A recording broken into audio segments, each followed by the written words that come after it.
nombre es Natalie Contreras, soy estudiante de último semestre de Trabajo Social de la Universidad Nacional y estoy coordinando pues junto con mi compañera Tatiana y Stephanie todo el tema pues de la organización, acompañándolos a ustedes también en la participación de este espacio. Y también le doy la bienvenida a la profesora Eucari Zelaya. Ella es docente de la Universidad Nacional, también del Departamento de Trabajo Social. La profe, digamos que la experiencia de trabajo que tiene es alrededor de temas sobre política pública, política social, lo que tiene que ver todo con el enfoque de género y trabajo comunitario con mujeres. Ese es el tema de hoy para que pues vayamos enmarcando las discusiones, las preguntas que tengan también las vayan anotando, todo el tema. Y pues la idea es que hoy trabajemos con la profe el enfoque para el análisis de las políticas públicas y sociales en el marco pues de la construcción de paz en los territorios. Entonces le doy una bienvenida a la profe. Bueno, buenos días. Pues es un gusto para mí y a nombre de la Universidad Nacional les damos pues la bienvenida a este espacio que más que ustedes están en una cátedra de paz, ¿no? ¿Y qué pasó con la paz aquí en el Espinal? ¿Qué pasó? Y en el Tolima todo, ¿qué pasó con la paz? ¿Se rajaron? ¿Se rajaron? Mucha gente se confió que estaba manipulado, donde un 63% de la población colombiana no votó, ¿cierto? O sea, que podía votar y no votó, 63%, más diríamos que sería un 17% que votó no. Entonces sumemos el 80% de este país, ¿cierto? Sumando, el 80% de este país tal vez es indiferente o no le interesa la paz, ¿no? Podríamos hacer como ese análisis. Bueno, mi área son políticas, pero creo que de políticas saben más ustedes que yo, ¿cierto? Entonces vamos a hacer es un diálogo y vamos a hacer un trabajo donde les agradezco que para mí sus voces son muy importantes, sus apreciaciones son muy importantes. Dentro de mi experiencia fundamentalmente acompañé proyectos con Naciones Unidas. Actualmente vengo acompañando un grupo de investigación con la Universidad Nacional en Nariño. Y entonces el tema de trabajo en el territorio pues no es que es una docente allá en la universidad donde hace unos discursos, sino que yo creo que con la gente es que construimos otras formas de vivir, de ser, que la universidad tiene que llegar a los territorios, ¿no? Esa es una responsabilidad, un compromiso ético y político. Yo quisiera iniciar que ustedes me contaran qué es la política, qué será la política. ¿Qué es la política? Es un movimiento. Un movimiento. ¿Qué es la política?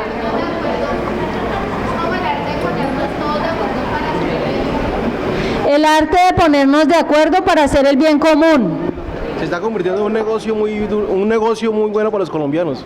Es un negocio muy bueno para los colombianos. ¿Qué es la política? Tomar decisiones. ¿Qué más es la política? Un mecanismo. ¿Un mecanismo? Un mecanismo para elegir. Un mecanismo para elegir. Aquí nuestro amigo. Mecanismo de participación. Mecanismo de participación. Escuchemos. ¿Qué es la política? ¿Qué es la política? Es un mecanismo de participación ciudadana. Mecanismo de participación ciudadana. La política. La política. Estimada, ¿usted hace política? No sé. No sé. ¿Usted hace política? Yo creo que sí. Yo creo que sí. Ella dice yo creo que sí. ¿Usted hace política? Claro que sí, hacemos política. Todas nuestras manifestaciones van encaminadas allí. Hay política social, hay política económica, hay política partidista. Entonces todas las manifestaciones son políticas. Bueno, todas las manifestaciones son políticas. Un sistema de organización también, es un sistema. La política es un sistema y usted está dentro del sistema. Todos estamos. Todos estamos dentro del sistema. Para bien o para mal. Para bien o para mal. Muy bien. Aquí es que nos pensemos en términos, ¿qué entendemos por esa política? ¿Cierto? ¿Qué es la política? ¿Qué tengo que ver yo con la política? ¿O será que tal vez yo digo que yo no tengo nada que ver con la política, pero la política sí tiene que ver conmigo? ¿No? Tal vez yo digo yo no tengo nada que ver con la política, pero la política siempre tendrá que ver conmigo. Claro. Todas las decisiones me afectan de alguna manera. Muy bien. Y en esto entonces nos preguntamos también frente a las políticas públicas. Entonces, ¿qué son las políticas públicas, cierto? ¿Qué entendemos como política pública? Sigue.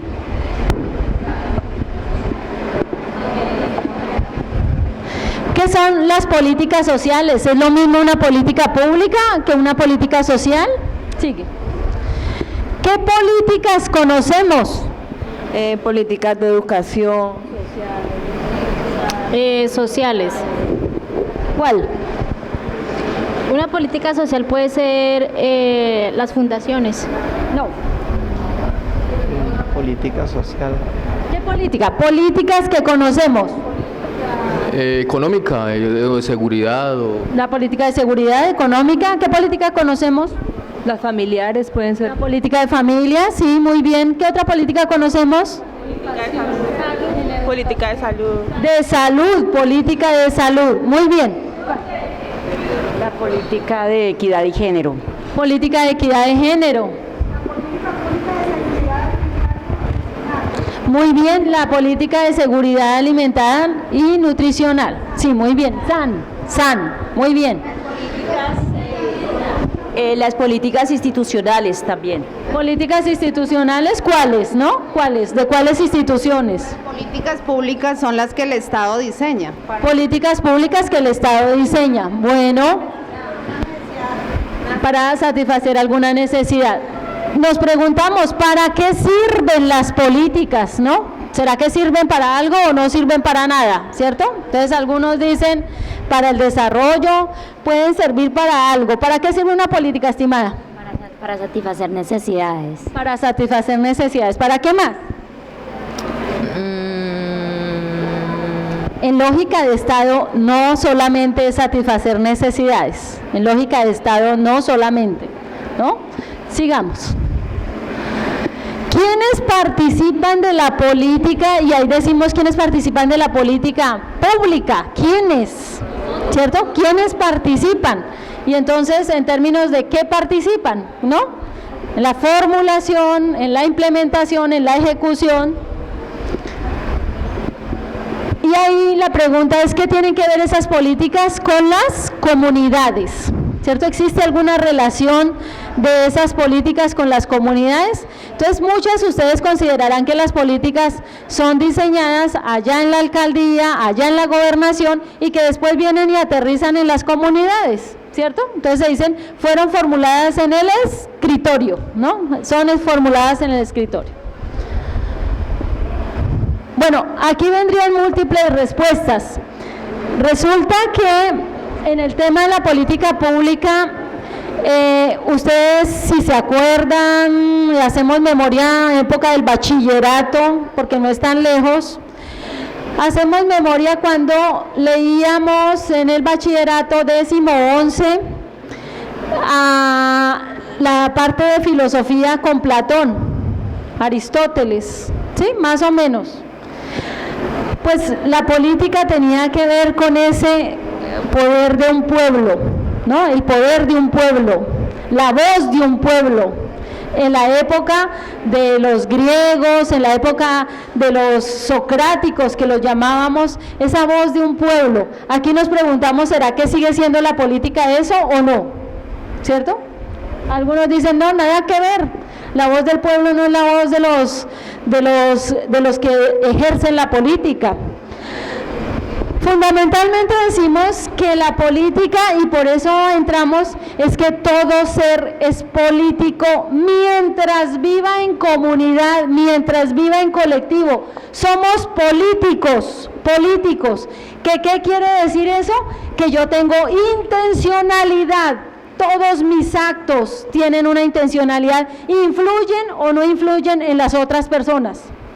Y esa influencia llega desde la casa hasta la calle, al trabajo. La influencia de las personas llega a cada uno, depende de esas relaciones sociales que establezcamos. Entonces, por ejemplo, cuando decimos yo no tengo nada que ver con las políticas, decimos es, usted nació ¿en qué familia? Nuclear. No, pero ¿cómo se llama su familia? Rodríguez Sandoval. Ella dice, yo nací en la familia Rodríguez Sandoval, en esa familia yo nací. Y entonces en ese caso, ella dice, es al nacer en la familia Rodríguez Sandoval, el Estado entra a tomar decisiones en la vida de Mónica. En la vida de Mónica. Desde el momento que Mónica nace, el Estado entra a la vida de Mónica, a la vida de la familia Rodríguez Sandoval. ¿Por qué? Por la política, por las políticas que se dan en el gobierno, ¿no? ¿Pero qué tiene que ver la política con una niña recién nacida en una casa? Porque las políticas de salud, todo lo que... Política de salud, bueno, ¿qué más? ¿Qué tiene que ver el Estado en la vida de Mónica? Porque él debe velar por las garantías de todo el ser humano, de toda la población. Muy bien, debe velar por la garantía, pero ¿cómo se mete el Estado en la vida de Mónica? Con los derechos. Con los derechos. El derecho y el deber, tiene derechos y deberes. Muy bien, pues lo primero que el Estado le dice a Mónica es, usted tiene derecho a un nombre y a un apellido, usted tiene derecho a una familia, usted tiene derecho a la vida, usted tiene derecho, le dice el Estado, ¿cierto? A los derechos, ¿cierto? A la garantía de unos derechos, le dice el Estado a esa niña que acaba de nacer, y ella tal vez de eso no sabe nada, ¿cierto? Acaba de nacer, pues no sabe nada, pero el Estado entra en nuestras relaciones. Aquí el señor le pegó a la esposa, el Estado entra, el Estado ya está ahí. ¿Cómo entró a su casa el Estado después de que usted le diera golpiza a su esposa?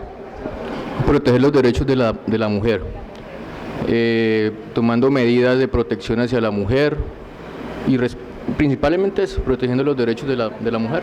Muy bien. Y a él tal vez se lo puede llevar a la cárcel, ¿cierto? Muy bien. Entonces, en ese sentido, el Estado siempre va a entrar, el Estado siempre va a estar ahí. Entra a nuestra casa, el Estado entra a nuestro trabajo, el Estado está aquí en esta institución, en este momento el Estado está, ¿cierto? Las políticas se hacen presentes. Cuando yo digo, yo quiero hacer un curso sobre la paz, ¿cierto? Una cátedra de paz, ¿ese se convierte en qué? Yo quisiera hacerlo, pero ¿en qué se convierte? En una intencionalidad, pero ¿y qué pasa? Quiero entrar a estudiar la cátedra de paz. Empiezo yo a buscar que me dejen entrar a la cátedra, pero ¿y qué pasa? Me relaciono socialmente. ¿Qué significa que estemos acá? ¿Qué significa? Hay un interés, pero ¿qué más? Es un colectivo social, pero ¿y qué más? ¿Aquí ustedes hacen política? Hay una responsabilidad, sí, pero mire, es que este es un espacio educativo, o sea, se está garantizando un derecho. Yo tengo derecho a informarme, yo tengo derecho a educarme, yo tengo derecho, ¿cierto? Entonces, el tema es cómo se garantiza ese derecho. Y aquí, entonces, el tema del surgimiento de las políticas públicas, las políticas sociales, fundamentalmente toda política tiene una historia, toda política pública social tiene historia. La mayoría de las conquistas que han dado los seres humanos ha sido a partir de luchas, conflictos, ¿cierto? Luchas, conflictos. Las políticas no han sido gratuitas, no lo han sido. Algunas políticas salen de crisis, de muchas crisis aparecen políticas. Algunas, ustedes señalan, de las necesidades, de las exigencias que se hacen en las regiones y especialmente en el ámbito local. Pero aquí tenemos que decir que las políticas siempre serán garantía de derechos. En términos de la historia, pensar un poco en lo que fue, por ejemplo, el derecho al trabajo. Sí, más o menos, ¿cómo fue la historia del derecho al trabajo? ¿No? El ser humano siempre ha trabajado, claro, el ser humano siempre ha trabajado, pero el ser humano ha estado en unas condiciones donde el trabajo, después de que se paga, después de que el trabajo es remunerado, ese trabajo empieza a ser custodiado, ¿cierto? Entonces, en un momento dado se decía que no había límite de tiempo. La persona podía trabajar hasta morir. Y eso es parte de la historia, o sea, personas que trabajaban y seguían trabajando y entonces hasta que murieran era como la condición. ¿En qué momento aparecen las políticas sociales en el marco del trabajo? Entonces resulta que las primeras reivindicaciones con relación al trabajo fue por un salario digno. O sea, empiezan a reivindicar su salario. ¿Qué otras reivindicación hubo en el trabajo? No, el tema del salario. ¿Qué más? El tiempo. La primera lucha no fueron 8 horas. La primera lucha era por lo menos que les dejaran 16 horas. 16 horas. Siguen las reivindicaciones. Entonces, reivindicación de salario, reivindicación de tiempo. ¿Qué más? ¿Reivindicaban qué más? Entonces, que me protegiera en ese ámbito del trabajo, que yo estuviera protegida en ese ámbito del trabajo, que mi vida no corriera peligro en ese espacio de trabajo. ¿Qué otra reivindicación hubo en términos del trabajo como política social? Derecho a un descanso. Por eso las horas. O sea, yo no tenía límite en el trabajo, entonces ya me ponían un límite para que pudiera ir a descansar. ¿Qué otro? El derecho a una salud, y por eso se habla de la salubridad en el ámbito del trabajo. Y las otras luchas que se dieron fueron para que tuvieran el derecho a una pensión, para una pensión. Sin embargo, esto le costó la vida a mucha gente, mucha gente. La historia señala que en Alemania, con uno de los grandes cancilleres que se llamaba Von Bismarck, Bismarck fue y dijo, esta gente está protestando, esta gente se está rebelando, ¿cierto? Esta gente se está siendo inconforme, entonces es necesario llegar a unos acuerdos y estableció la primera política social del trabajo, Alemania, ¿cierto? Alemania lo establece a finales del siglo XIX. Y entonces ahí el derecho al trabajo se convertía en un derecho como posibilidad, pero eso no fue gratuito, no fue gratuito. Y en la historia de las mujeres, ¿qué nos acordamos? ¿Qué nos acordamos de la historia de las mujeres? ¿Cuál fue el primer derecho que reivindicaron las mujeres y además le costó la vida? No. Esa mujer reivindicaba, fue en plena Revolución Francesa, escribe los derechos de las mujeres, se lo presenta a los ilustrados del momento, ¿cierto? Le presenta los derechos de las mujeres y entonces ellos dicen, no, las mujeres no pueden tener derechos. Aquí estamos hablando de los derechos del hombre en Revolución Francesa. Y esta mujer sigue reivindicando y dice, es necesario que nosotras las mujeres tengamos derecho. Y por esa insistencia, por esa lucha que ella dio, le costó La vida, la cabeza de ella fue expuesta en la plaza de París, allá fue expuesta. Aprendan, mujeres, no exijan derechos, no exijan. La mujer que se rebela, que protesta, pasa a ser peligrosa, aprenda. ¿Cuál fue el primer derecho que ella reivindicaba para nosotras las mujeres? La educación. La educación. Decía, no podemos votar, no podemos decidir, no podemos si no tenemos educación. Entonces, esto que estamos haciendo aquí ha sido el derecho, una reivindicación que le costó la vida a una mujer y que las demás tuvieron que salir al exilio, ¿no? Hubo varias mujeres que se tuvieron que ir al exilio para no morir.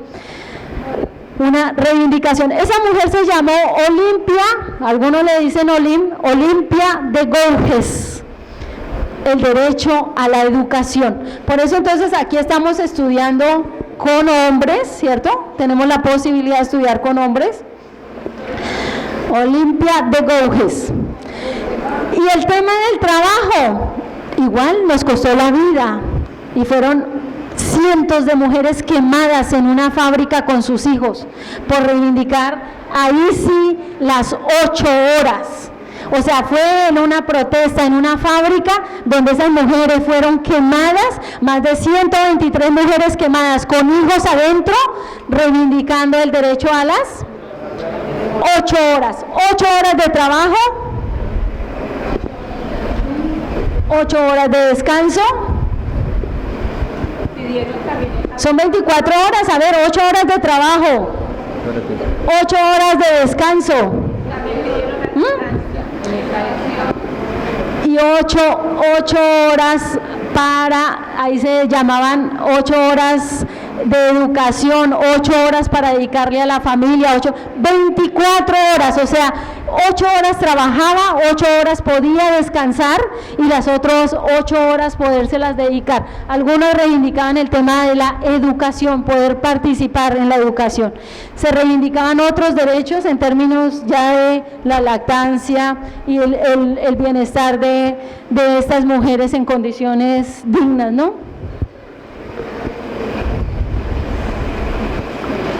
Entonces, primer punto, al ser las políticas históricas, al ser las políticas unas reivindicaciones de derechos, al ser las políticas emancipatorias, porque no se han regalado, han sido luchadas las políticas. Entonces decimos, las políticas tanto públicas como sociales no son neutras, aquello de la neutralidad no existe. Son intencionalidades y acciones reales, no es simplemente decir, no, es que es porque el gobierno es bueno o el gobierno es malo. Tiene una intencionalidad.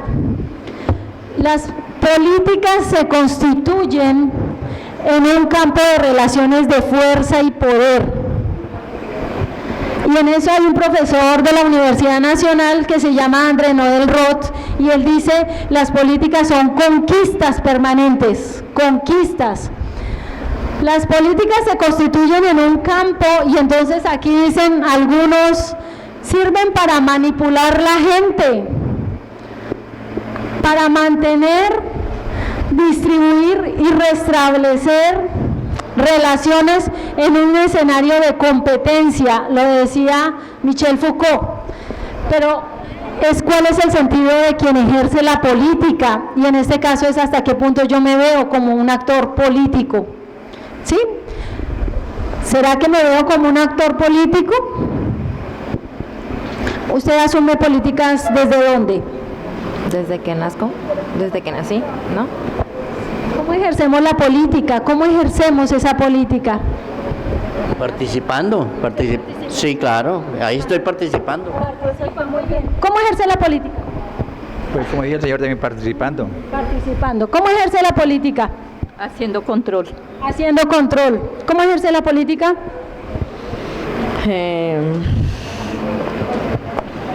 Desde casa. Desde la casa. O sea, dando mi opinión. En la casa opina. ¿Cómo ejerce la política? Allá los caballeros que alzaron la mano. ¿Cómo ejercen la política? ¿Cómo ejercen la política? No participando. Eso es ejercer política, claro, no participar es ejercer política. Muy bien, ¿y el señor? Ejercer el derecho al voto también. Elegir y ser elegido, sí. Muy bien, cuando yo tomo decisiones bien y mal. Si el pueblo colombiano, el 63%, no votó, ¿ustedes creen que eso no es una acción política? ¡Claro! ¡Claro que sí! Es una acción política. Yo no participo y me da lo mismo hacerlo o no hacerlo. Eso es una acción política. O sea, el tema ahorita que pueden haber algunos desesperados porque no se logró el acuerdo firmado con las FARC, habrá más de uno que dice, ¿y eso a mí qué me importa? O sea, eso no es problema mío. Yo mientras tanto sigo bien. O sea, eso no es mi problema. ¿Cierto? O sea, y eso es una postura política. Eso no es neutro, eso es real. Es una política real. Asumo una postura. ¿Por qué los ámbitos educativos son considerados espacios neutros? ¿Por qué los espacios educativos en el marco de un conflicto armado son considerados neutros, espacios neutros? Porque hay diversidad de opinión. Hay diversidad de opiniones.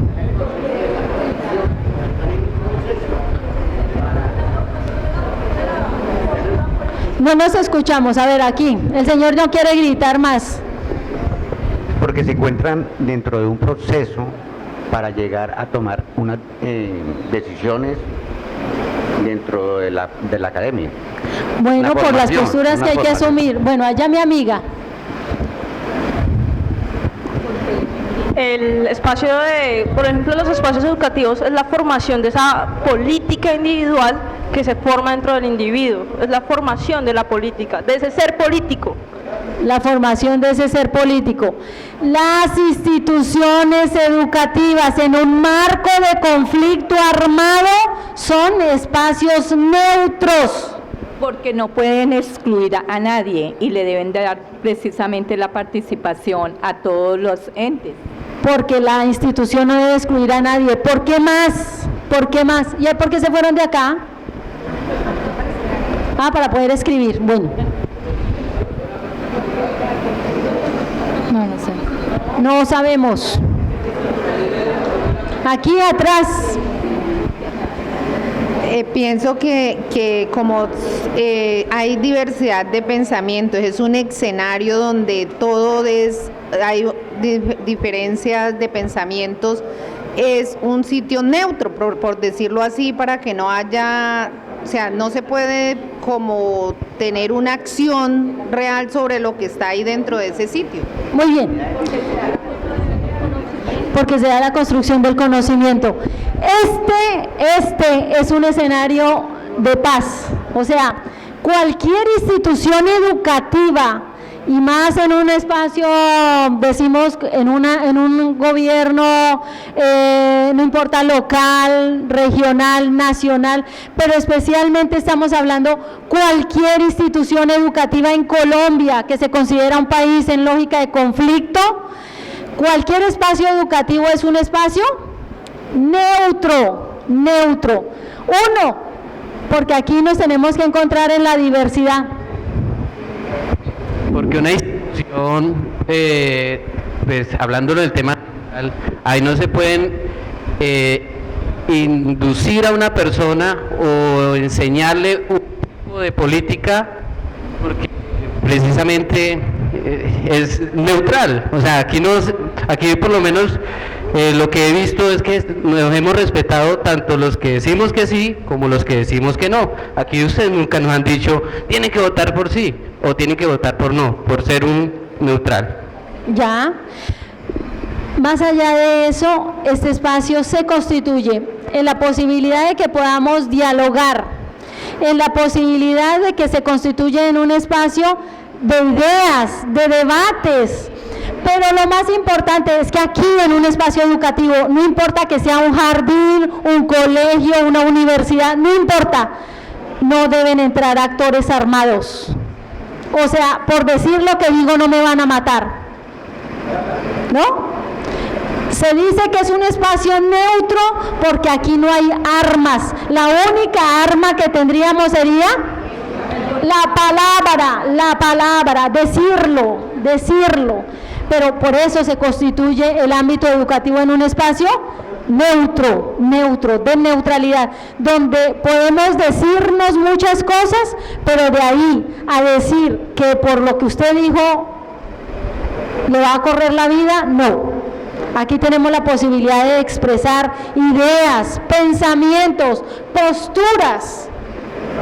Y en eso entonces la educación, el ámbito educativo siempre será un escenario en términos, puede ser de conflicto, de discusiones, de debates, pero no necesariamente en términos de que le pueda costar la vida a alguien.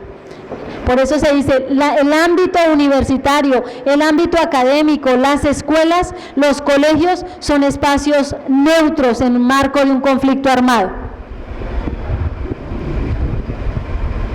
Buenos días, profe, a todos los compañeros. Hay algo que se está haciendo y me parece muy importante. Es el tema de cómo han vinculado cómo los estudiantes se han vinculado en las grandes ciudades, la gente de la universidad, y cómo se está manifestando en que se quiere la paz. Esa tarea yo creo que es para aprender. Eso se debió haber hecho antes de esa negociación, empezar a construir la paz desde los territorios. Lastimosamente vivimos en un país donde se sataniza a alguien por pensar diferente. Y usted mismo lo acaba de decir, el tema de derechos humanos es muy complicado en esta sociedad donde no se acepta de que hay personas que no pueden estar de acuerdo con uno, pero la unidad se construye a partir de las diferencias, desde ahí construimos. Y qué bueno que un llamado de pronto a los compañeros que asistimos acá, pudiéramos hacer esa manifestación, ¿no? Manifestarnos, aquí hay 3 universidades y salir a manifestarnos, a poner nuestra voz de exigencia de que queremos un país en paz, un país mejor, no solamente con las FARC, sino con los grupos ilegales. Muchas gracias.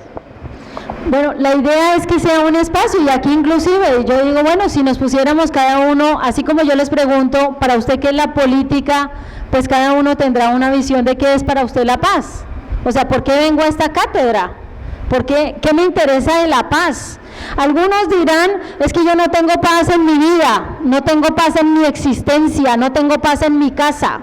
Quisiera saber dónde encontrar la paz, ¿cierto? Podría ser, pero más allá de la paz, ¿qué significa?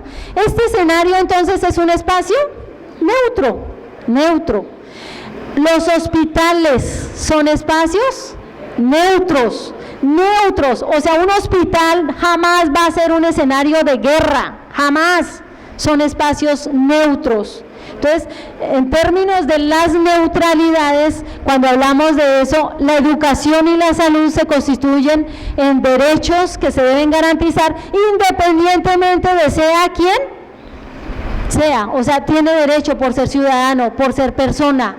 La salud y la educación son derechos y esos derechos se deben garantizar con neutralidad, con el reconocimiento a cada ciudadano, independientemente de que sea la persona que sea, ¿no?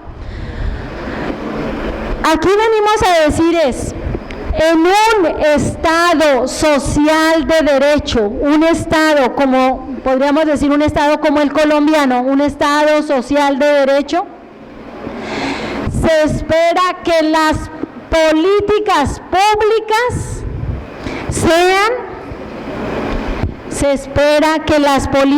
públicas sean garantía de derechos.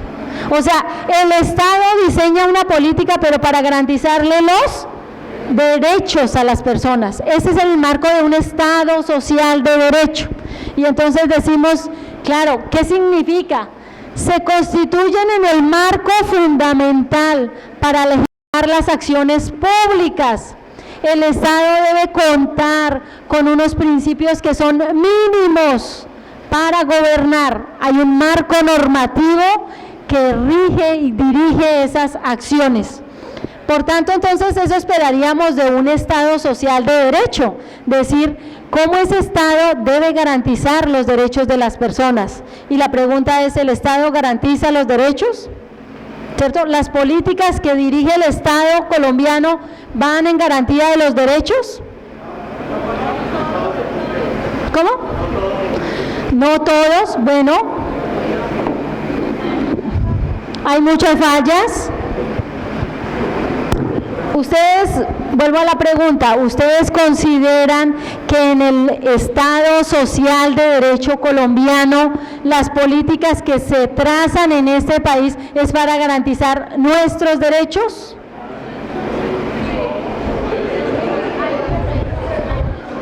¿Cómo? En algunos momentos. En algunos momentos se trazan las políticas que son para el beneficio del pueblo, pero en el caminar se va perdiendo. Bueno, se la trazan para el pueblo, pero en el caminar se pierden, dice. Allí le toca allí. Saquen los micrófonos, los señores pueden hablar.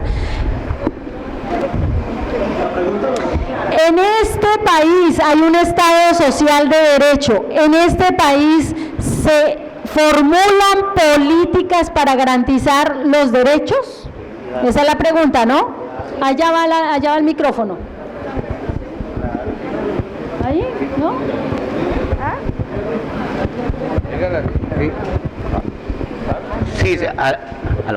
Sí se formulan. Lo que pasa es que no se logran a los objetivos que se trazan esas políticas. Las políticas públicas están constituidas por esa gran cantidad de normas que nosotros los colombianos exigimos que se cumplan. Son políticas que quedan expresas en un papel, pero la ejecución de la política pública no llega a ser lo que los colombianos esperamos. O sea, en la ejecución hay muchas inconsistencias.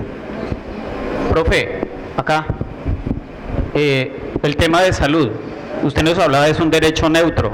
Sí, en el papel está, pero por más de que a las EPS la sancionen y se tomen medidas, la gente se sigue muriendo. Entonces no hay ninguna garantía de derechos en el tema de la salud.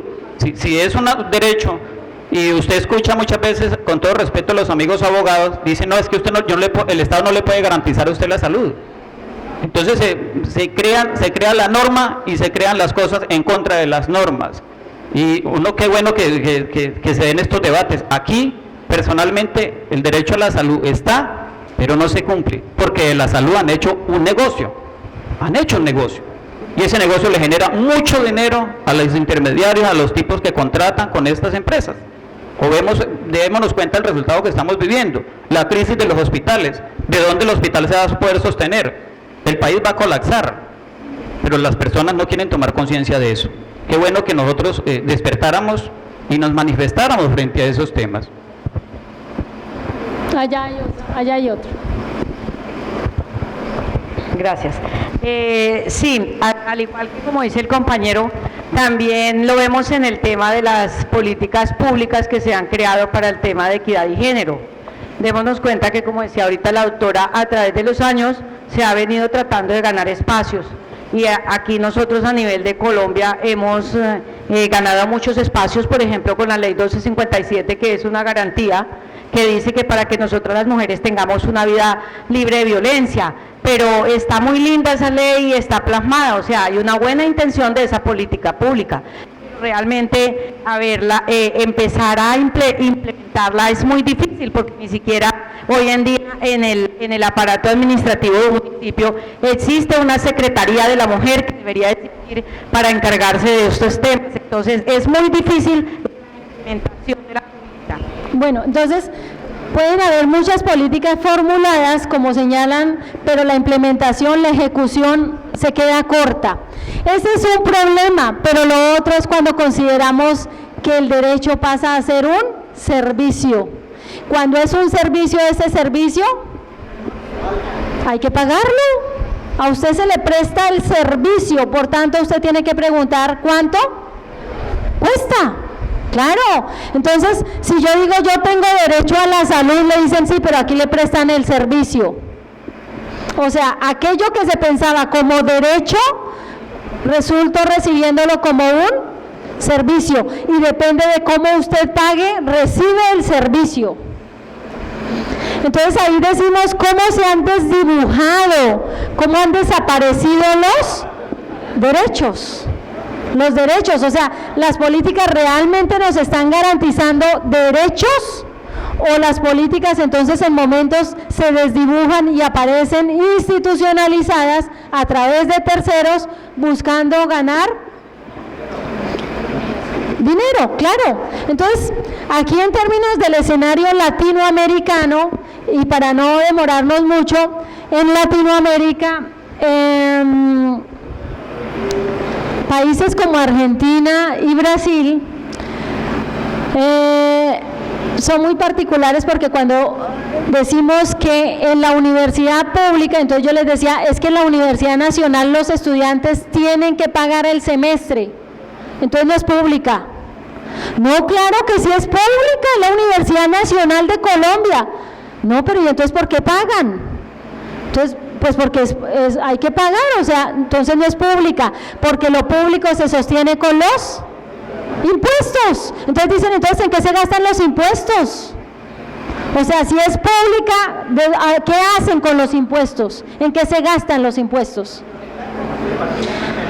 Entonces, lo público, la educación, entonces decimos, es una universidad pública, pero entonces uno dice, sí, hay que pagar. Allá en cualquier universidad, pregrado, posgrado, lo que usted quiera, usted no paga, porque ellos dicen, es que ya está pago, yo lo pago con mis impuestos, usted lo ha pagado también. Entonces se dice, aquí se paga doble, se paga triple, ¿cierto? O sea, pagamos y pagamos. La salud igual. Entonces yo les decía, mi mamá es pensionada del sector público, pero para que ella la atiendan tiene que comprar un bono. Entonces no es pública la salud, no es público. Entonces ahí no están garantizándole un derecho, porque si usted paga, o sea, ¿qué se entiende por lo público? Por lo público. ¿Qué se entiende cuando en ese caso estamos diciendo, cada vez que yo vaya a la garantía de un derecho tengo que pagar? ¿Por qué? Porque aquí a los derechos se les ha llevado a una condición de servicio. Entonces, inclusive cuando hablamos de servicios públicos, pues toca pagarlos, ¿no? El agua, la luz son servicios, usted paga. La educación pasó a ser un servicio, la salud pasó a ser un servicio, la vivienda pasó a ser un... Entonces, ahí es la pregunta. Decimos, ¿será que de verdad las políticas públicas contribuyen a garantizar derechos? ¿Realmente será que dan para garantizar derechos? Devuelve. Entonces, aquí en este escenario latinoamericano, decimos es que ha tenido una influencia muy fuerte la globalización, ¿cierto? Y varias de las políticas nacionales, locales, aparecen también como unas apuestas políticas internacionales. Entonces decimos que hay unos modelos, unas ideas y unas acciones que evidencian un poder e influencian en nuestras políticas. O sea, no es que aquí nos hayamos inventado, y me da pena decirlo, que decimos, no, es que se inventaron familias en acción. ¡No! Aquí no nos inventamos nada. Eso ya viene de un modelo internacional, es una política internacional. Aquí no hay familias en acción, no, es que no la inventamos, no se inventó aquí nada. Decimos que es un poder, una influencia de entidades, de países y de agencias, en este caso multinacionales. Entonces no nos hemos inventado nada cuando creemos que no, es que vivienda gratis, falso, eso no se lo inventaron en Colombia, eso no fue aquí. Entonces, gran parte de las políticas vienen en el marco de las Naciones Unidas. ¿Cuándo nació Naciones Unidas? ¿Cuándo surge Naciones Unidas? ¿Cómo se acuerda el pacto con Naciones Unidas? Después de la Segunda Guerra Mundial, las naciones deciden unirse para evitar una tercera. Esa es la idea, ¿no? La seguridad y la paz en el mundo. Muy bien, excelente. 1948 se firma un pacto que sería el Pacto de los Derechos Humanos. Ahí por primera vez, 1948, las mujeres son consideradas sujetos de derechos humanas. 1948. ¿Y en qué momento estaban pidiendo los derechos? 1789, Revolución Francesa. Entonces, desde ese momento eran de verdad, ahí se hablaba de los derechos del hombre. Solo hasta 1948 las mujeres pasaron a ser consideradas humanas, sujetos de derechos, hasta 1948. En eso entonces, Naciones Unidas tiene una plataforma que habla de los derechos humanos. Por tanto, todos los estados, todas las naciones, todos los países que se comprometen con Naciones Unidas deben poner en marcha los derechos humanos. ¿Dónde están nuestros derechos humanos? ¿Dónde los vemos nosotras? ¿Dónde están? ¿Dónde aparecen los derechos humanos? En la Constitución política. Ahí se dice derecho a la educación, derecho a la salud, derecho al trabajo. Ahí aparece. En la Constitución política. Ese es el marco de referencia, pero Naciones Unidas sigue trabajando por el tema. Y como decía aquí el compañero, nace con un principio, uno, que no vuelvan a haber más guerras. Entonces, el principal principio que reivindica Naciones Unidas es el derecho a la paz. El segundo principio que reivindica Naciones Unidas, el desarrollo social y económico de las naciones, habla del desarrollo. Y un tercer principio que reivindica Naciones Unidas, la implementación, la divulgación, la puesta en marcha de esos derechos humanos, pero que debe ser responsabilidad de los estados, de quienes gobiernan esos estados. Esa debe ser la responsabilidad. Aquí hay varias fundamentaciones y varios marcos teóricos de políticas, pero pues la idea tampoco es que los conozcamos todos a fondo. Les voy a hablar de estos que se han implementado en las últimos, podríamos decir que en las últimas 2 décadas. Una se llama la teoría del manejo social del riesgo, que qué dice esa teoría y es implementada por Naciones Unidas y por el Banco Mundial. ¿Qué dice la teoría del manejo social del riesgo? Que cada persona es responsable de su bienestar. Cada persona es responsable de su bienestar. Que cada persona debe garantizarse su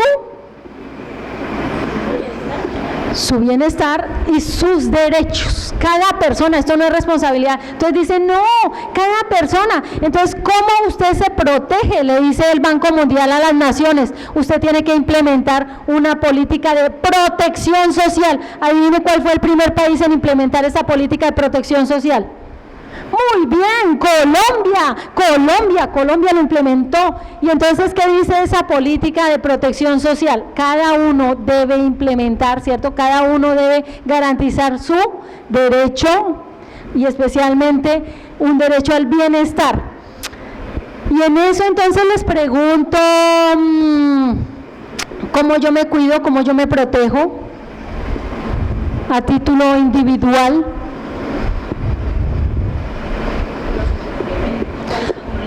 Manejo social del riesgo. Bueno, entonces me tengo que pagar mi salud, claro, tengo que hacerme controles médicos. ¿Qué más?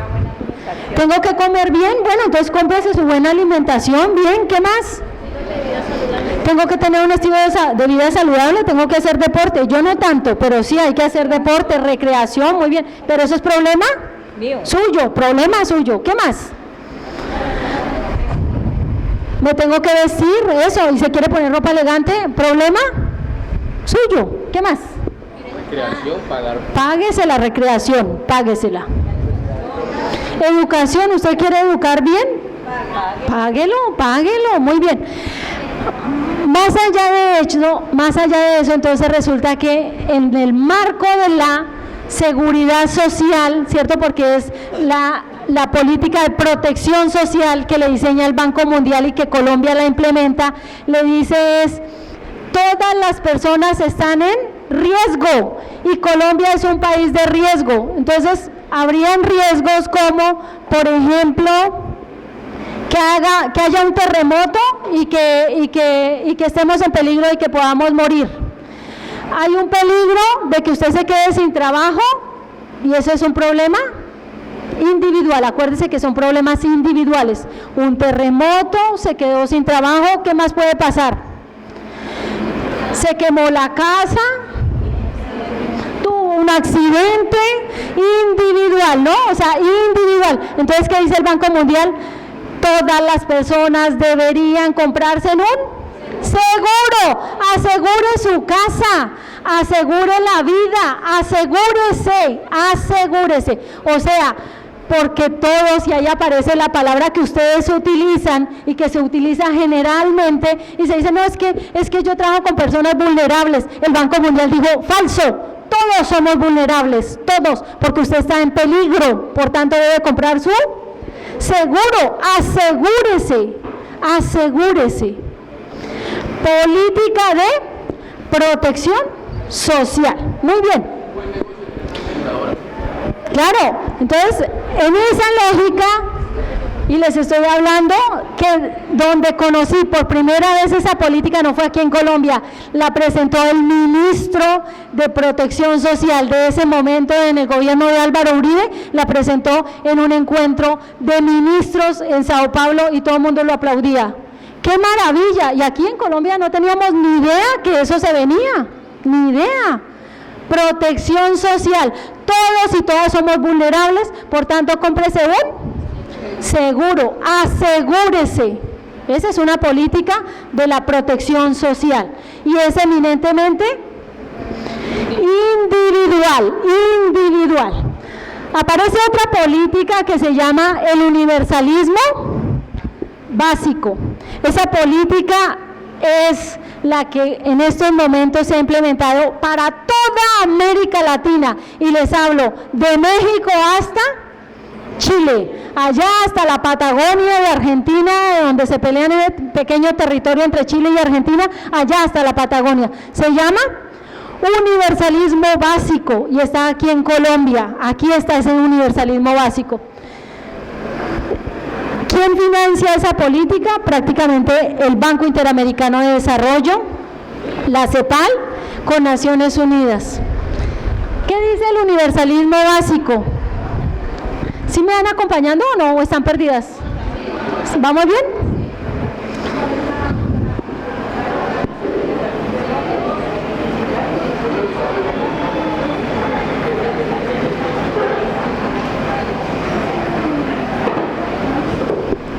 Universalismo básico es una política cimentada, entre comillas, en principios de universalidad, solidaridad, considerando la focalización, o sea, ahí se implementa, inclusive se institucionaliza la palabra de focalizar, como un instrumento para universalizar las políticas. Entonces, ¿qué políticas universales conocemos? ¿Qué políticas universales de universalización? Entonces, la salud debería ser universal, una política universal. ¿Qué otra política universal? La educación, muy bien, son políticas universales. La vivienda, el derecho a vivir, pero ese, imagínense que no entra como un derecho universal, no entra. Entonces dice, la educación y la salud son derechos universales. Sin embargo, es que para todos no hay. Qué pena, pero para todos no hay, dice el Banco Interamericano, dice, entonces, en este caso, como ya tenemos esa política de protección social, es usted quien se va a pagar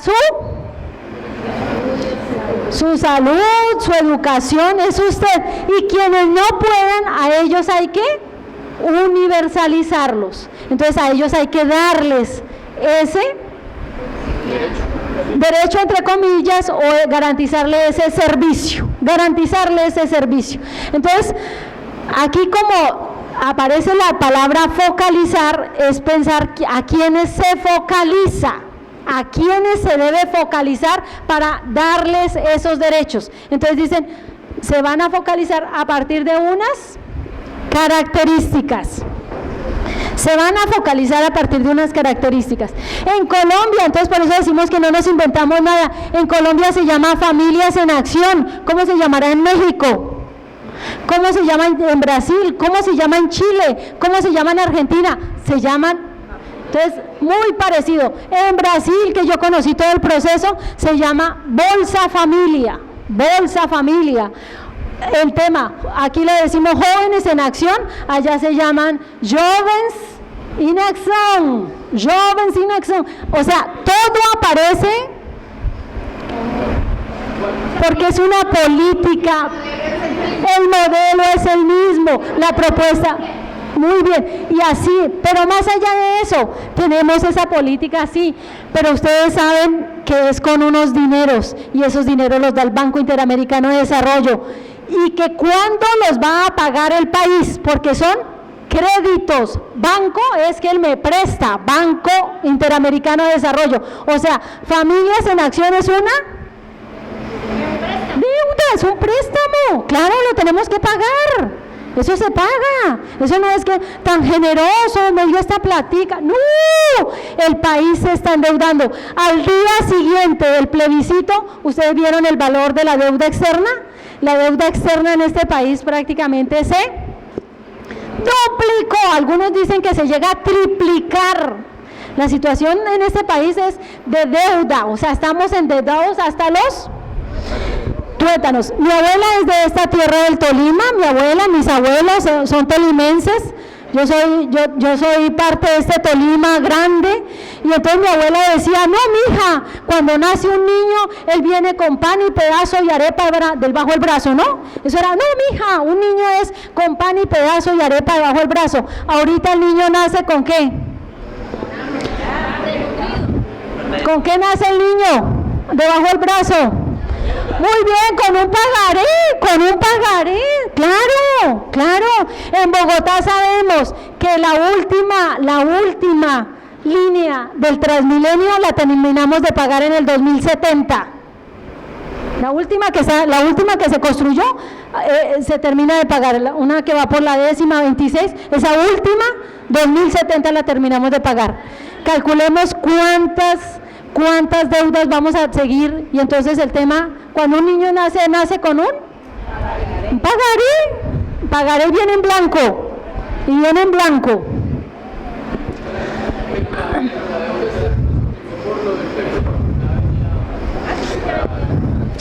Bueno, ya después les contaré esos detalles. Vamos a Familias en Acción. Familias en Acción, para que usted pueda acceder a Familias en Acción, ¿qué se necesita? Tener un estado de vulnerabilidad. Ser vulnerable, que ya en ese caso decimos, pues ahí estaríamos todas y todos, porque todos estaríamos en situación de vulnerabilidad. Unas características, empecemos con las características. Una estratificación. Por el estrato, muy bien. Hay una estratificación social y acceden a esto, focalizan el estrato 1 y 2. Muy bien, ¿qué son los estratos 1 y 2? Focalizados, estrato 1 y 2.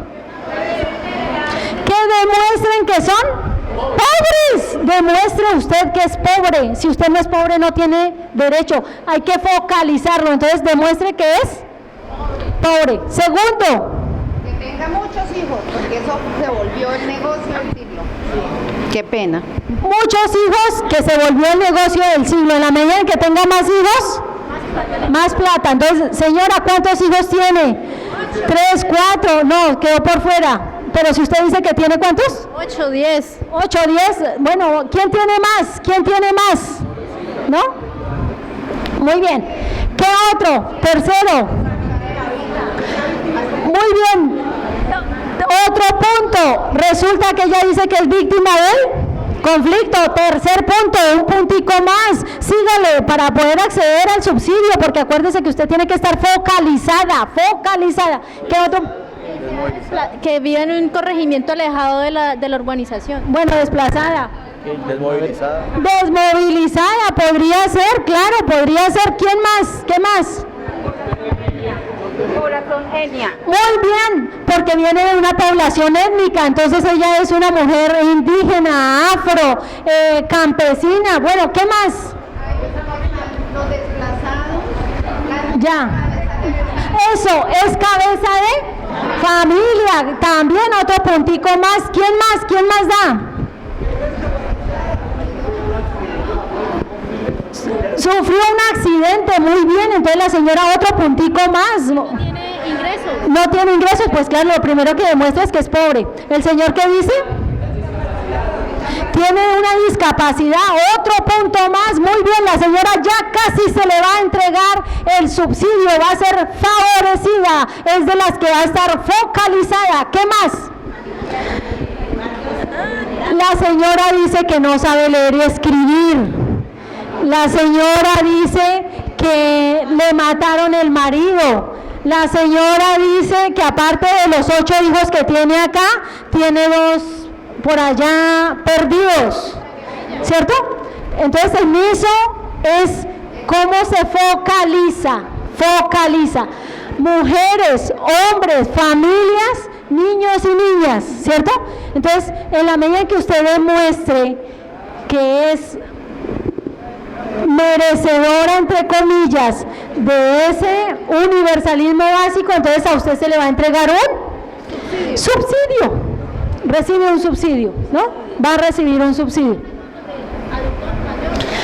Eso, más allá. El adulto mayor. Ahora falta adulto mayor. Vienen los adultos mayores, entonces también.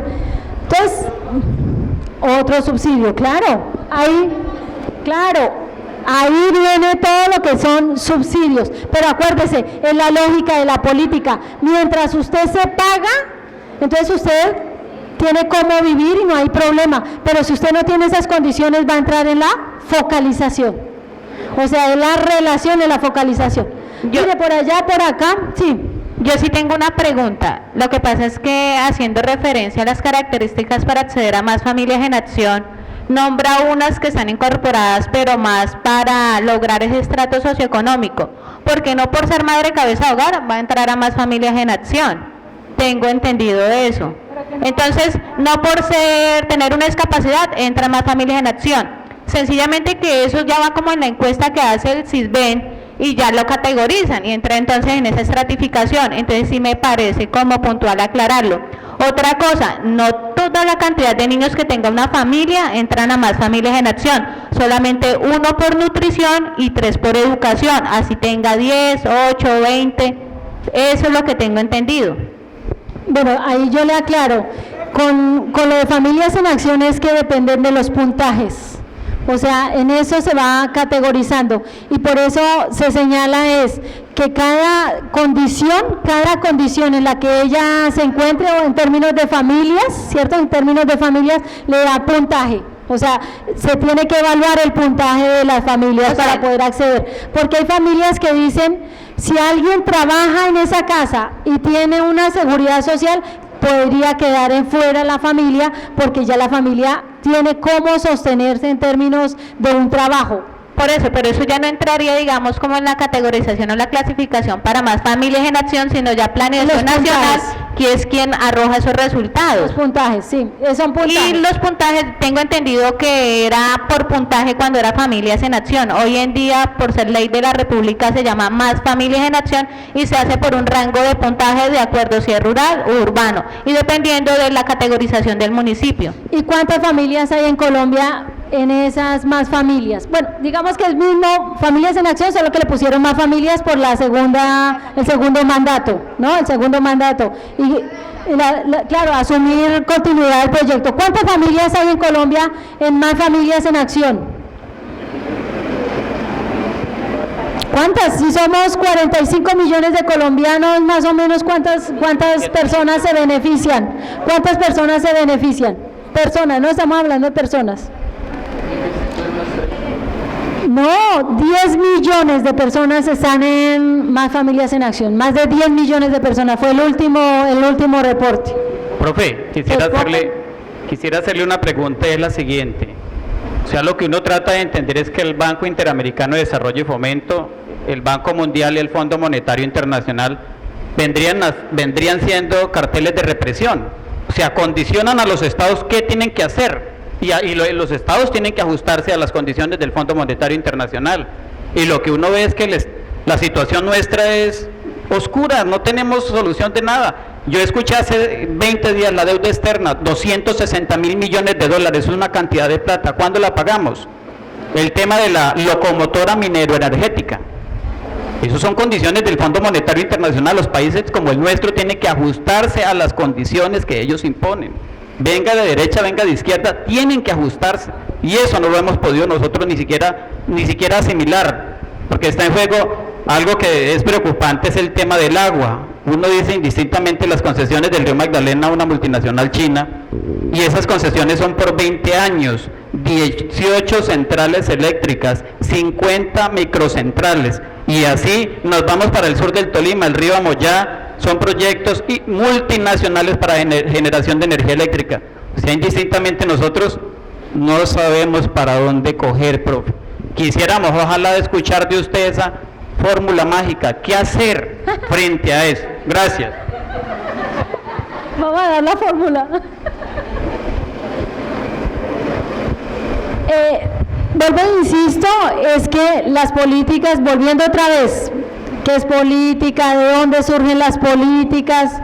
Volvemos a esto, es que gran parte de nuestras políticas son unas políticas en condiciones de dependencia. Entonces, muchas de las políticas que se diseñan aquí es para dar respuesta a políticas internacionales, o sea, muchas de esas políticas están supeditadas a esos programas internacionales. Y en ese sentido nuestra autonomía depende de las condiciones, o sea, somos autónomos de decir cuánto va a ser el subsidio. Esa es la autonomía. Pero la deuda es la deuda, ¿la pagamos o la pagamos? ¿Cierto? Esa es la deuda. Entonces resulta que como viene, y allá como señalaba la compañera, como viene con unas particularidades la política, entonces vienen lo que se llaman los enfoques, para que esas particularidades, entonces en el marco de la política pública dicen, vamos a diseñar unos con enfoque, el enfoque de la política. Y entonces dice, hay políticas por poblaciones, entonces dice por grupos étnicos. No es lo mismo una política para una población afrocolombiana que para una población indígena. No es lo mismo para una población indígena que para una población campesina. No es lo mismo que para una población urbana. O en términos étnicos, ¿cierto? Los raizales, la población rum, ¿cierto? Rum, gitanos. Entonces no es lo mismo, entonces se dice por grupos étnicos, por grupos poblacionales, por género, el enfoque de género, que últimamente se volvió una cuestión satanizada, ¿no? Entonces dicen, no, tenga cuidado con la ideología de género, Dios mío, Dios nos proteja a nuestras familias de la ideología de género. ¿Qué es eso del género? ¿Qué es eso del género? ¿Sería que se lo inventaron solo ahorita en los acuerdos de la FARC?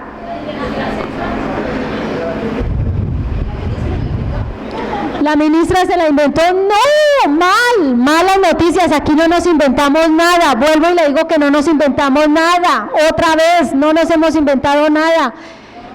¿Qué es la ideología de género? Pues la ideología de género no existe. Ideología de género no existe. Existe enfoque de género, perspectiva de género, pero ideología no existe ideología. Enfoque, perspectiva. ¿Pero qué es el género? ¿Cuándo surgió ese tema del género? ¿Se lo inventó Gina Parodi? No, eso es carretazo. Eso ya estaba. ¿Se lo inventó Ordóñez? No. ¿Allá las amigas se acuerdan de la ideología de género? No, enfoque de género, perspectiva de género.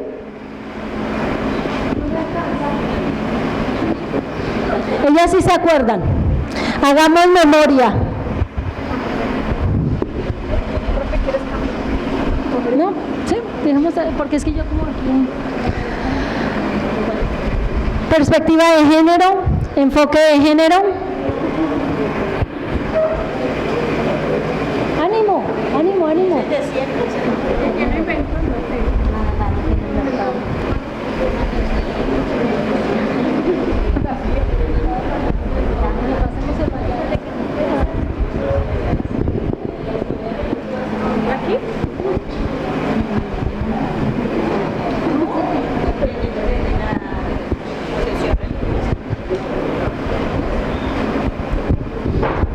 Bueno, para hablar de género, pues es muy amplio, pero con los debates y de la historia podemos hablar de género como tal, es como cada ser humano, se identifica o se sienta, o ahí miramos muchas perspectivas de géneros poblacionales y entran o se incluyen diferentes formas de ser, de expresarse, de manifestarse con su género, o el hombre, el género, tanto la mujer es el mismo género, o el hombre es el mismo género. Entonces ahí entra el tema del machismo en Colombia, porque el género, hablando de la mujer, en dónde se encuentra, o también igual de la comunidad LGBTI, también es el género de ellos, su identificación como persona, como ser humano, su conciencia como tal, a dónde lo lleva, ¿no? Entonces el género, podríamos hablarlo que hay seres humanos, pero que dentro de esas personas existen o se identifican o se incluyen varios seres humanos que estamos en un mismo nivel, pero con diferente género, ¿no? El Estado nos da una identidad, si es niño femenino y si es niño masculino. Eso es prácticamente lo que el Estado, pues creo yo, no nos da. Que si usted nació antes de una vez, es más, eso se lo hacen a uno en la registraduría, por si ustedes no saben, es el Estado el que nos da esa condición, identidad de género, entonces femenino, masculino, y pues ahí ya parte de lo que usted se sienta. Si usted se siente en ese género femenino, ya eso es otro tema mucho más largo. Pues, no sé, su merced pues me dará la corrección. Pienso que de pronto debe ser como esa liberación del ser humano que se ha querido dar. Me explico. La liberación de ahora que es libre cada ser humano de escoger su identidad, como esa identidad sexual, decir yo decido ser gay, lesbiana o homosexual, pero se identifica y se libera de decir soy eso y me tienen que respetar ese derecho. Entonces pienso que debe ser por ese lado del género. Es un rol, dice aquí la compañera. La otra, aquí ella me contaba al oído, el tema de género tiene que ver, por un lado aquí con la constitución política, cuando se habla de la libertad, ¿no? Las libertades, la libertad. Tengo libertad de ser, expresarme, ¿cierto? Libertad. El libre desarrollo de la personalidad, soy libre. Pero la construcción de género es que nacemos con un sexo, ¿cierto? En términos del sexo decimos si es niño o niña, pero también si pueden nacer con los dos sexos, claro, y a eso es como les decíamos cuando nacían con los dos sexos.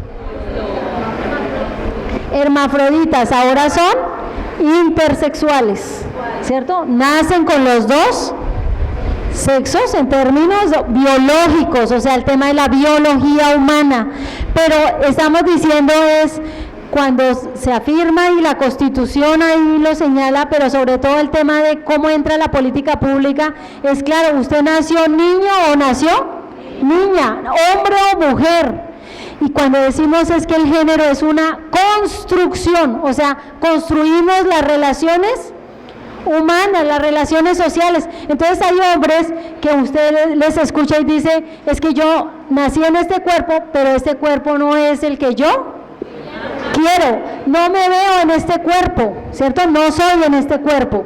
Y entonces entran en unos procesos de transitar, claro, de transformarse. Y entonces ahí hablan de personas trans, ¿cierto? Transitan. Pero el género, estamos hablando de una construcción de identidad, ¿Cómo construimos nuestra identidad? O sea, ¿qué me han enseñado en la escuela, en la casa? ¿Qué debe ser un hombre y qué debe ser una mujer? Y nos han diferenciado por nuestro sexo y no por lógicas de género. Lo ideal era que nos reconocieran como personas. O sea, más allá de ser hombre o mujer, soy un ser humano, con integridad, pero resulta que ese sería el ideal, pero resulta que las mujeres estamos en una condición de profunda desigualdad con relación a los hombres. profunda desigualdad con relación a los varones. ¿Dónde vemos las desigualdades de las mujeres? ¿Dónde están? En los cargos, muy bien, en los cargos. Cuando se constituye la mesa para los diálogos en La Habana, la primera foto que salió, ¿ustedes se acuerdan haber visto una mujer? Ni una estaba ahí. Entonces se sentó el gobierno, se sentó la guerrilla y no había ni una mujer en la mesa de La Habana, ni una. Nada, de ningún lado había una mujer. ¿Dónde más vemos que las mujeres no están? En el ámbito religioso. Entonces decimos, bueno, ¿cuántas? Solo hay un papa, monseñores, entonces están todos los monseñores, los obispos, arzobispos, bueno, las iglesias, digamos en lógica. ¿Dónde más no están las mujeres? En las presidencias aquí muy pocas gobernadoras, muy pocas alcaldesas, muy pocas, o sea, en lógicas de poder las mujeres cada vez están en desigualdad, cada vez están en situación de desigualdad. Pero más allá de eso, en términos de trabajo, voy a buscar un trabajo, ¿cierto? Salgo a buscar un trabajo, presento mi hoja de vida, me hacen unos exámenes y me preguntan si yo estoy embarazada. Está embarazada, no puede entrar. Qué pena. Al señor, ¿cuántas veces le preguntarán, usted cuántas mujeres tiene por ahí embarazadas? ¿Usted será que está embarazado, señor? No. O sea, esas discriminaciones son reales, existen. En términos salariales, nosotras lograremos en condición de igualdad con los hombres. En Colombia tendrán que pasar 70 años para que las mujeres tengamos igualdad salarial entre hombres y mujeres. La situación de la pobreza, y por eso hablamos de feminización de la pobreza. Las mujeres somos las más pobres entre los pobres.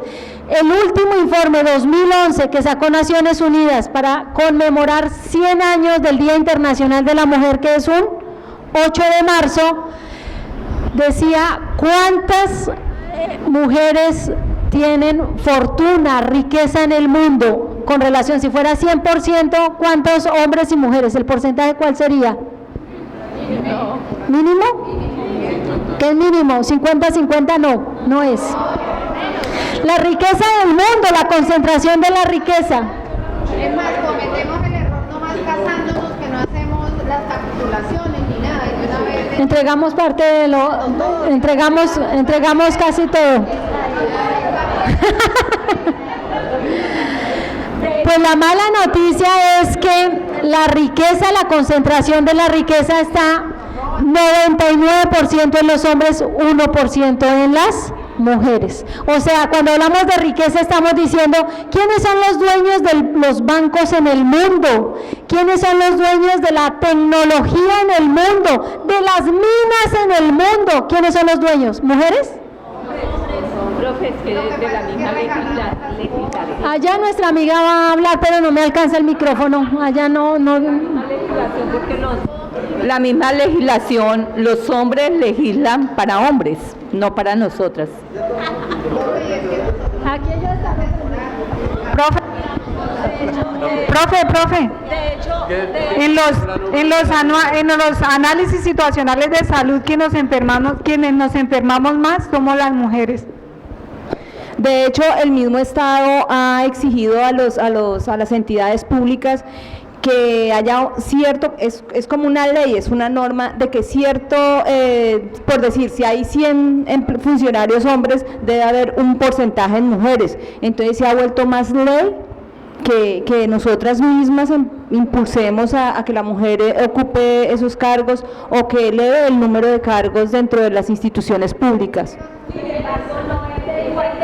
No, claro, no. Es muy poquito, es mínimo, es cierto, es mínimo y debería ser más alto. Bueno, yo voy a hablar como con reserva porque acá hay mucha mujer y poquitos hombres, entonces somos poquitos hombres acá y acá hay demasiadas mujeres. Pero yo estoy hablando de la discriminación que tiene la mujer, es obvio, sobre todo en los mismos hogares. En los hogares, cuando la mujer ya es esposa o compañera permanente, pues ya empieza en la sociedad machista una forma de discriminarla porque los hijos, Entonces hasta nosotros podemos ver en las propagandas para qué va a estudiar todo este tema, usted tiene que quedarse con los hijos, eso ya hay vulnerabilidad y ya hay un trato discriminatorio en contra de ellas y por eso pues el enfoque diferencial. Pero también quiero decirles que hay, gracias a la cultura de la legalidad que hubo en la Constitución anterior, 1886, y en la década o en el siglo XX, claro, la mujer era un hijo más del hombre y bienes y nada tenían derecho. Pero nosotros o las mujeres también deben de empezar a mirar de otra forma porque hay otra cultura de la legalidad y lo trajo la Constitución del 91, la igualdad del hombre y la mujer, el derecho a la igualdad, el artículo 40 y en el derecho económico, social y culturales tenemos que el hombre y la mujer son iguales. Entonces ya hay otra cultura en donde nosotros, íbamos a decir, hablando como mujer, en donde nosotros mismas las mujeres o ustedes las mujeres también deben de mirar eso de otra forma, de que es que la ley ya cambió totalmente del 91 para acá, y está la 57, está el convenio Belén du Pará, está el convenio de discriminación contra la mujer, o sea, hay miles y miles de leyes que sí, que lo hace una ley, toca. Porque si así lo hizo una ley en la historia, porque es que todo era legal también. Cuando la mujer era el hijo del hombre, era porque es que una ley lo establecía. Pero ya todas esas leyes se fueron derogando, subrogando, y ya ahora pues hay otra cultura de la legalidad que donde la misma mujer debe empezar a mirar de esa forma, en donde hay una ley que lo protege. ¿Por qué? Pues porque si no hay ley, ningún hombre, si nosotros los machistas, hablando como machista, si nosotros en una sociedad machista decimos es que la mujer de pronto no hace esto, entonces llega algo otro, venga, pero es que hay una ley que sí lo obliga y sí lo dice, entonces ya el machismo tiene que empezar a bajar. Pues bueno, eso es de costumbre y de cultura, pero bueno, hay una cultura de legalidad diferente del 91 para acá que nosotros las mujeres o ustedes las mujeres debemos de empezar a mirar con otra perspectiva. No podemos decir de que es que la ley obliga o es que es por ley, pero toca hacerla. Pero es un cambio, ¿no? No nos podemos quedar en el pasado, ¿no? Pues, o sea, yo a veces digo que soy demasiado machista como mujer. ¿Por qué? Porque ese es el mayor problema que nosotros encontramos. No conocemos, primero no defendemos nuestros derechos. ¿Por qué? Porque muchas veces no los conocemos. Que el desconocimiento es el mayor problema. Segundo, nosotros, si usted trabaja con 20 mujeres, el conflicto es mucho más grande que trabajar con 20 hombres. O sea, yo soy una persona que manejo empresa. Gracias a Dios, tenemos nuestra propia empresa y fui de las que, primero todas las mujeres, aquí todo el mundo, no, pues esta señora solo viejas acá. Poco a poco me di dando cuenta que entre nosotras mismas somos los mismos leones, comiéndose ellas mismas. Entonces ya entonces si no partimos de defender nuestros derechos, si no partimos de nosotros ser seres sociables y ayudarnos entre nosotras las mujeres, entonces pues el hombre siempre va a ganar su espacio y va a ganar, y se lo está ganando, nosotros se lo estamos cediendo, se lo estamos dando, se lo estamos regalando, no porque ellos sean más que uno, le aseguro que yo cojo un hombre y lo acabo. Entonces,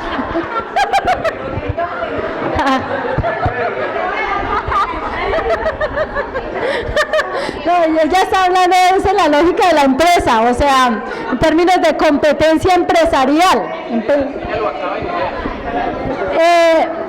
Ese tema es muy interesante porque es que yo digo que el tema de género, cuando lo presentan así, es poco lo que sabemos, ¿cierto? Es muy poco lo que sabemos de género. Yo creo que la idea es cuando miremos cómo hay una política que tiene un enfoque de género. Entonces esa política sí estará favoreciendo a las mujeres, a los hombres en igualdad o no. Esas políticas y esas acciones cómo van. Pero aquí lo que dice nuestra compañera es, ella dice yo misma soy machista. Pero la lógica es que estamos todos y todas en esa cultura, en ese sistema.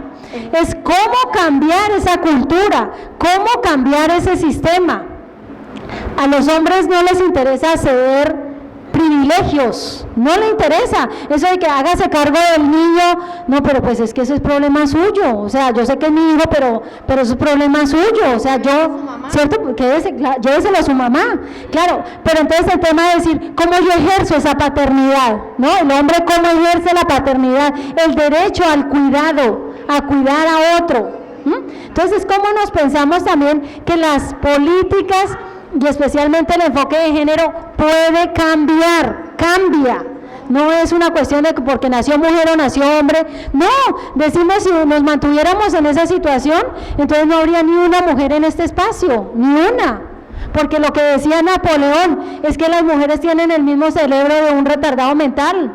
Por eso dependíamos, cuando dice el compañero, es que dependíamos como si fuéramos la hija, claro, es que decía Napoleón, es que ya no les da la cabeza para pensar, y eso es el código napoleónico, o sea, entonces, no, ellas no tienen cómo pensar, ellas no van a gastar aquí una neurona, creo que Napoleón no sabía que teníamos neuronas, ni él tampoco, pero en fin, ¿no?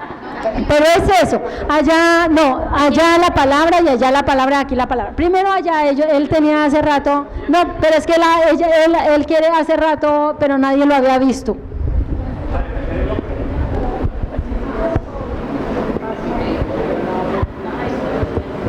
Mira que yo digo que como hombre, la compañera allí, y perdóneme que le refuta en algo, lo que usted dijo es, hombre, es romper paradigmas. Si usted ve que dentro de una organización todas son mujeres, hombre, pues dar el ejemplo y hacer de que esas mujeres, que usted como mujer le demuestre a las demás mujeres que se puede trabajar una empresa de solo mujeres. Es como cuando usted, ¿cómo sería la cara de ver las primeras personas que subieron a un bus cuando vieron una mujer conduciendo un bus o un avión? Ya, entonces cuando una mujer entra al ejército, yo rodeada de puros hombres, esa es la actitud de la mujer, ya, es el romper ese paradigma. Y si ustedes como mujeres rompen ese paradigma, pues hombre, nosotros como hombres, yo creo que ¿cómo le explico yo a ustedes? Pero yo siempre hablo de una mujer que tiene la inteligencia, tienen fuerza, o sea, tienen todas las capacidades que tenemos nosotros los hombres. ¿Por qué una mujer pesista y solamente los hombres son los que supuestamente tienen la fuerza? O sea, dentro de ese marco es que hay que hablar de este enfoque diferencial de género. Muy bien. Dar ejemplo, él dice, ella nos da ejemplo siendo una gran empresaria, ¿no? Entonces ya maneja la plata. Muy bien, y los problemas, dice ella. Acá, profe, algo que quisiera contarles es parte de la familia. Mi abuelita murió de 93 años en el 2010. La abuelita de ella en el año 1926 heredó 14 hectáreas de tierra. Recordemos que hubo 44 años de hegemonía conservadora, 1886-1930. El papá de la abuela de mi abuela, la cogió a juguete porque la mujer no tenía derecho a nada para hacerle vender la tierra. O sea, él le vendió la tierra a ella, le quitó lo que era de ella, y como desde lo religioso se aceptaba. La Iglesia Católica decía, la mujer no tiene derecho a nada. No quiero herir susceptibilidades, yo soy católico comprometido, practicante. Entonces, ¿cómo todos estos derechos de la mujer han sido vulnerados y cómo eso, si lo llevamos a donde yo vivo, que es el sector campesino, es mucho más arraigado? La mujer es para quedarse en la casa cuidando a los niños. Yo trato de romper esos paradigmas, ¿no? La mujer tiene derecho a estudiar y quizás a tener las mismas oportunidades de nosotros los hombres. Entonces, mire cómo eso viene desde hace mucho tiempo y está muy marcado en esta sociedad. Ahí la compañera y después aquí la compañera. Bueno, ella le pasa el micrófono acá. Eso también tiene que ver con una tradición cultural, como lo hemos dicho. Como nos han enseñado desde el comienzo que los niños no lavaban la loza por marcar una diferencia, porque dejaba de ser macho, entonces la que tenía que hacer los oficios en la casa siempre era la niña, mientras el otro veía televisión o jugaba pelota. Entonces digamos que dentro de nuestras mismas familias, de nuestros mismos ancestros, se les ha empoderado a los hombres de que ellos son los fuertes, de que ellos son los machos, ¿sí? Pero ¿qué experiencia puedo compartirles? Nosotros en Melgar tuvimos en el periodo pasado una muy buena experiencia de una figura que se llama la Escuela de Liderazgo Femenino. No sé si aquí de pronto lo han hecho, pero es un mecanismo en el que lo que decía ya mi compañera es cierto. Nos enseñaron que nosotras las mujeres estamos duro, pero yo tuve la experiencia de participar en esa escuela. Y mira que las mujeres que hicimos esa escuela hoy en día somos diferentes, pensamos diferentes. Cuando a veces yo me enfrento a una de las mujeres que me critican muchísimo, no me molesta ya, antes me molestaba. Y yo decía, no, pues es que nosotras mismas, ya no, yo la entiendo y yo digo, no tiene de pronto la formación que hay que tener. Entonces yo pienso que falta que haya más espacios formativos de empoderamiento a la mujer para nosotras entender que realmente ese lugar no lo tenemos que ganar nosotras, que somos nosotras las que lo hemos cedido al ser indiferentes, pero sí estos espacios educativos fortalecen mucho y empoderan mucho a la mujer, donde uno llega y dice, sí soy capaz, sí puedo. Y si no, vea su merced, nada más lo que pasa que es algo con lo que no estoy de acuerdo. ¿Cómo es posible que el gobierno, en aras de darnos un contentillo, diga, no, es que a la mujer le vamos a dar participación y en las listas tiene que haber por lo menos el 30%, ¿cierto?, de representación de género? Pero ¿y para qué queremos la lista? Si no lo hicieron efectivo a donde debe ser efectivo, que es en la respectiva curul, ¿sí? Entonces ahí vamos, nos dan pañitos de agua tibia, ¿pero por qué? Porque también nosotras mismas nos ha faltado más representación, más exigir esos derechos. Yo creo que aquí un punto que de pronto nos ha faltado tocar acá es cuando la mujer ha sido vulnerada en su estado físico y psicológico. Entonces muchas veces de pronto es porque las mujeres somos muy permisivas en eso, y para eso el gobierno pues ha creado unas leyes, ¿no?, en la cual pues se ha evidenciado de cómo la mujer ha sido maltratada, de cómo a veces se le ha hecho que pierda esa identidad. Pues sabemos que por los medios nos damos cuenta de que muchas mujeres les han dañado su estado físico aplicándoles ácido, atacándolas de esa manera. Entonces yo pienso que ahí nos hace falta a nosotras protestar más y hacer que la ley se cumpla, y no solo para las mujeres que han sido así maltratadas, sino en todos los aspectos en que las mujeres han sido vulneradas y no se les ha dado ese lugar que de verdad nosotros merecemos en todos los campos que se deben de ejercer.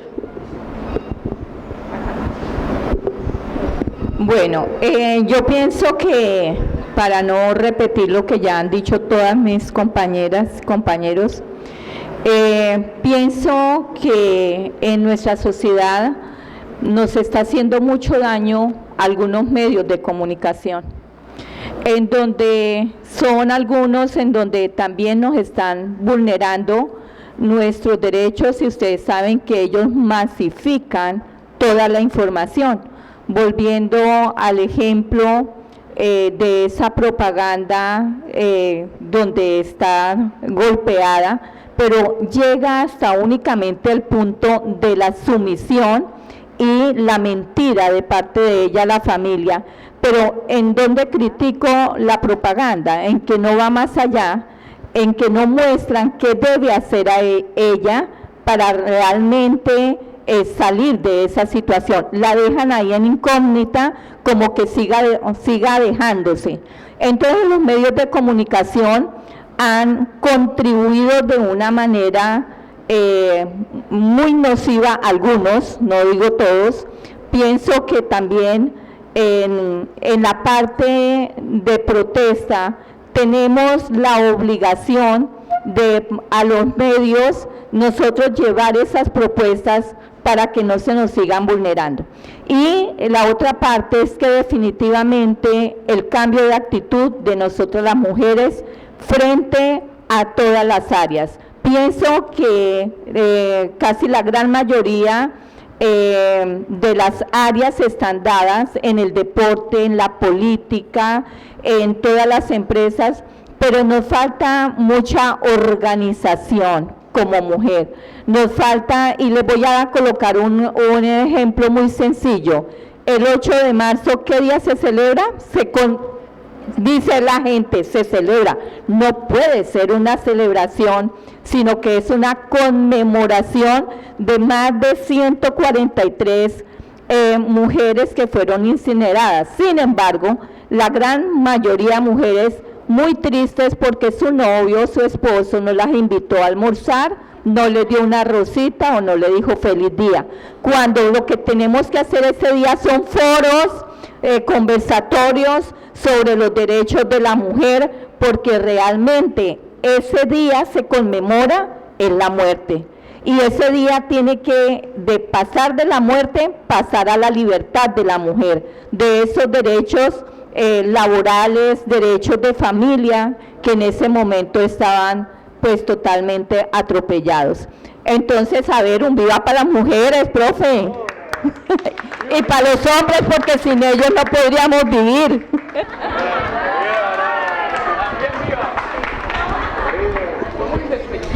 Pues cuando ahí en eso la compañera tiene razón. Cuando hablamos de un enfoque de género o con equidad de género es porque estamos mirando hombres y mujeres y la diversidad, que en términos de identidades, ¿cierto? Cuando hablamos de identidad sexual, cuando aparecen las diversidades, entonces alguna persona en términos de su identidad dice, es que a mí no me gustan los hombres, me gustan las mujeres, por tanto entonces asume una identidad sexual diversa, entonces lesbianas, gays, bisexuales, trans, intersexuales. Entonces el tema del género no es una cuestión que se inventaron ahora, inclusive la agenda política del mundo fue en la década de los 80, se hablaba de planes de desarrollo con perspectiva de género.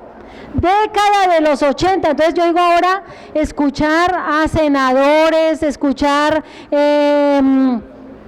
procuradores, o sea, escuchar cuando hablan de la ideología de género, yo digo no, pero es como si desconocieran la historia, desconocieran el tema de los mismos enfoques de las políticas. O sea, Uribe ahora se sorprende, pero Uribe hizo parte de políticas con enfoque de género. O sea, uno dice, pero esto sí de verdad lo que decía el Pepe Mujica, este país es esquizofrénico, un día se acuerda de una cosa, el otro día otra, pero todo se le olvida, ¿no? Una cosa, sí, entonces en eso.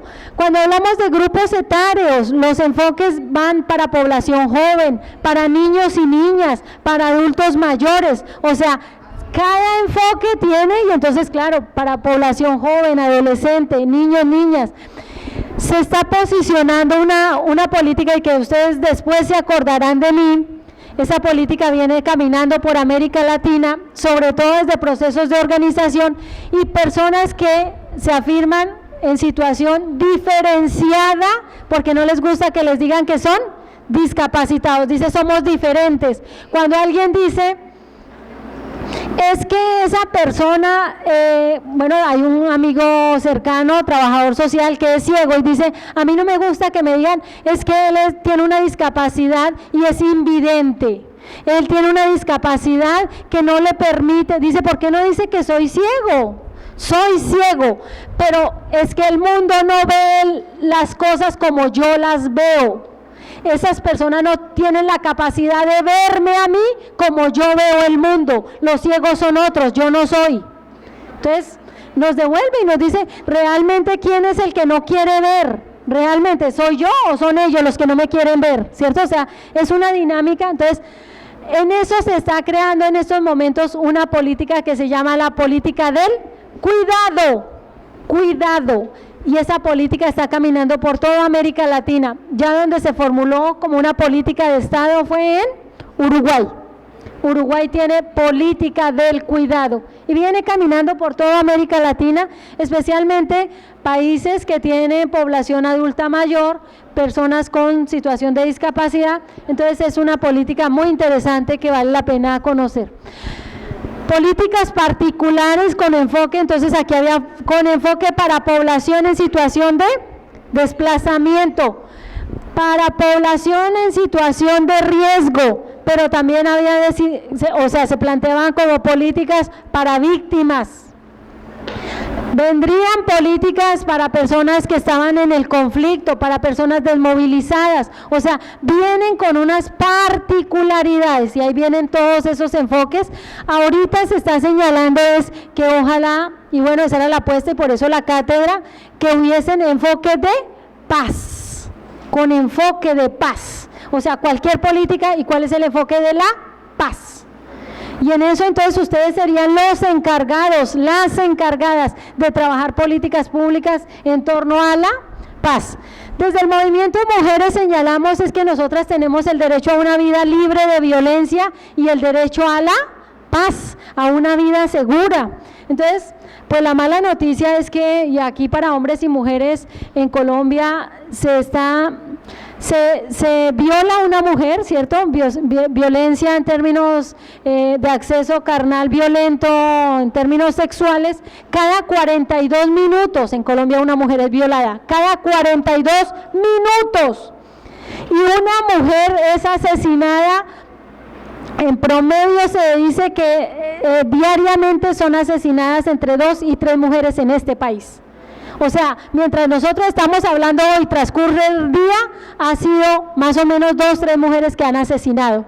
Entonces, ahorita, por ejemplo, yo les contaba, trabajo en Nariño, llega un mensaje y dice, sentido pésame al grupo porque la promotora que está trabajando en la vereda tal fue asesinada por su esposo, deja 3 niños, bueno, todas las historias que conocemos, y decimos, no, pero eso le pasa a los demás, eso, no, eso ocurre en nuestros barrios, ocurre en el ámbito familiar, no, es que eso, a las que les pegan son a las viejas, no, las jóvenes en estos momentos son víctimas de violencia, y violencias de múltiples violencias, no porque decimos una cosa de la violencia, no, pero no le dejó el ojo negro, no, pero todo el tiempo le dijo, usted no sirve para nada, ¿cierto? O sea, hay una violencia psicológica, una violencia emocional, económica, usted no va por allá, ¿quién dijo que fuera a visitar a su mamá? No, y esa plata nos la gastamos en otra cosa, no me diga que está enferma otra vez, ¿cierto? Entonces, yo dependo económicamente, entonces, en esas condiciones.